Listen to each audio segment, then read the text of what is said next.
పురుగుకు సంబంధించి గులాబీ రంగు పురుగు దాని గురించి చెప్పడం జరుగుతుంది. ఈ గత కొన్ని సంవత్సరాలుగా ఈ పత్తి గులాబీ రంగు పురుగు పత్తిని ఆశించడం వల్ల చాలా నష్టం జరుగుతుంది. దీని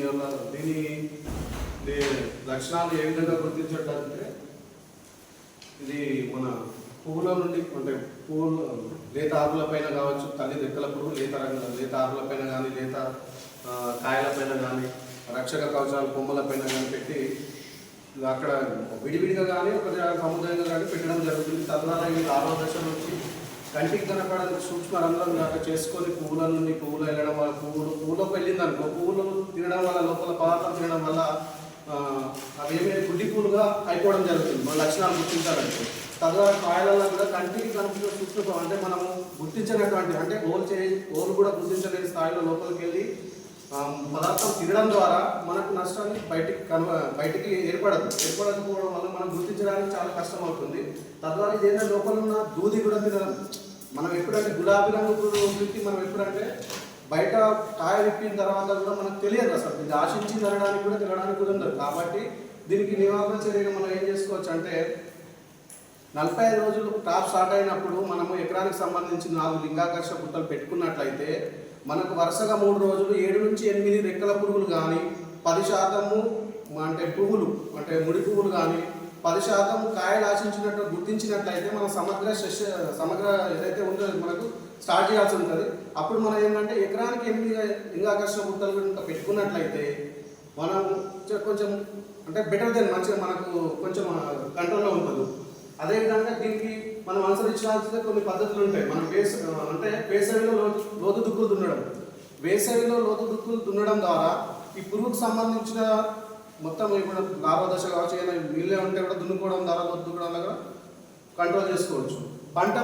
పంట మార్పిడి అంటే మనకు నీటి వసతి ఉన్నా కానీ ఎంత ఉన్నా కానీ 2 సంవత్సరాలకు 3 సంవత్సరాలకు కంపల్సరీగా ఏ క్రాప్ వేసినా కానీ పంట మార్పిడి చేసినా కంపల్సరీగా మనం ఒక నియమ నిబంధన పెట్టుకోవడం వల్ల కూడా దీన్ని కంట్రోల్ చేస్తుంది. నాన్ బీటీ పత్తి సాగు చేయడం అంటే నాన్ బీటీ అంటే మనం ఇప్పుడు ఫస్ట్ మనకు ఏం చేసేవాళ్ళు కొన్ని రోజులు గతంలో మనకి ఇదే బీటీ విత్తనాల్లో మనకు 10 గ్రామ్స్ అట్లా నాన్ బీటీ ఇచ్చేవాళ్ళు. మనం రైతులు పడేసి పెట్టకపోయేవాళ్ళు. ఇప్పుడు ఏం చేస్తే దాంట్లో కలిపియడం జరుగుతుంది. అదే మనం 5 సార్లు చుట్టూ పెట్టుకున్నాం అనుకో, ఇప్పుడు ఏముంది వీక్గా ఉన్న వాడికి అందరూ కుసిపోతారు, నాలంటున్నారు రావాలంటే ఆలోచన చేస్తారు.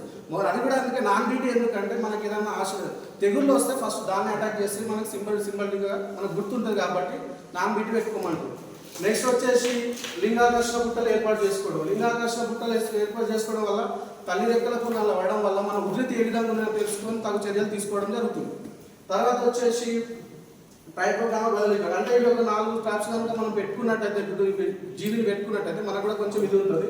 వేప గింజల కషాయాన్ని పిచికారి అంటే మనం ఉధృతి ఎక్కువ ఉంది అన్నప్పుడు వేప గింజల కషాయాన్ని 5% కానీ, లేదంటే 1500 ppm 500 మిల్లీలీటర్లు లీటర్ నీటి కలిపి పిచికాలు చేసుకుంటే కొంచెం వరకు నిర్దేశించిన పురుగు మందులు వాడడం. అంటే సింథటిక్ ఏతున్నాయో ఇప్పుడు సైపర్మెథ్రిన్, క్లోరిసైఫర్ ఇలాంటి 1-2 సార్లు స్ప్రే చేసుకోవాలి. అంతకుమించి కనుక స్ప్రే చేసినట్టయితే మనకి ఏమవుతుందంటే పచ్చదోమ అనేది ఎక్కువ ఉధృతి వచ్చి మనకు పంట నష్టం కూడా జరిగే అవకాశం ఉంటుంది. పంట కాలాన్ని 180 నుంచి 200 రోజులు మాత్రమే సాగించాలి. దీంట్లో మనకు ఏమవుతుందంటే ఎంత వాటర్ ఉన్నా కానీ పంట కాలం 7 నెలల లోపే ముగించుకోవాలి. 7 నెలల లోపే ముగించుకోవడం ద్వారా మనకేంటంటే ఈ గులాబీ రంగు పురుగు తగ్గించుకోవచ్చు. వాటర్ ఉన్నా కానీ పొడిగించుకుని పోతే తద్వారా ఏమవుతుందంటే నెక్స్ట్ క్రాప్కు మనకు మొదటి దశ నుంచే మనకి పురుగు యొక్క ఉధృతి అనేది ఎక్కువ ఉండడం జరుగుతుంది. Okay sir, thank you.